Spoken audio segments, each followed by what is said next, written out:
in a visitor, you also host an actual visitor. Yeah. A unique perspective between both sides. What advice might you have for someone considering this visitor? An international visitor, I guess I should say. Yeah, so one thing I'm going to make sure that I do next time I host a group is make sure to provide them plenty of chances to use the bathroom and get a drink.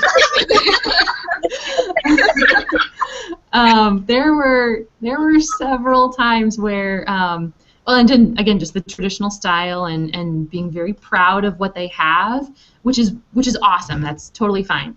But there were a couple of tours that I was on that were formal guided tours where it was just a little too much information, and I had been traveling and maybe hadn't had a break, and they weren't really adapting to that need, and so that made those tours really, really long for me.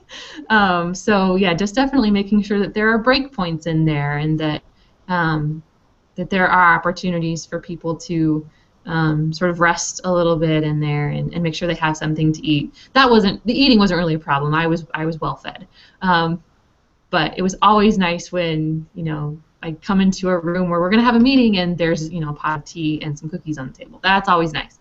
So in that respect, like, they were fine. But yeah, definitely just making sure to do what we always do here, and that's read your audience.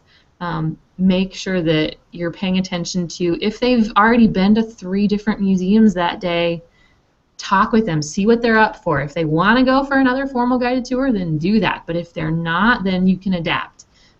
Making sure that you can adapt to the person in front of you. And too, because I don't have a very strong background in Russian history, sometimes when they were giving these formal tours, that everything just went way over my head, because I just don't know. I don't have a background in that. Right. So being conscious of those things as well. Mm-hmm.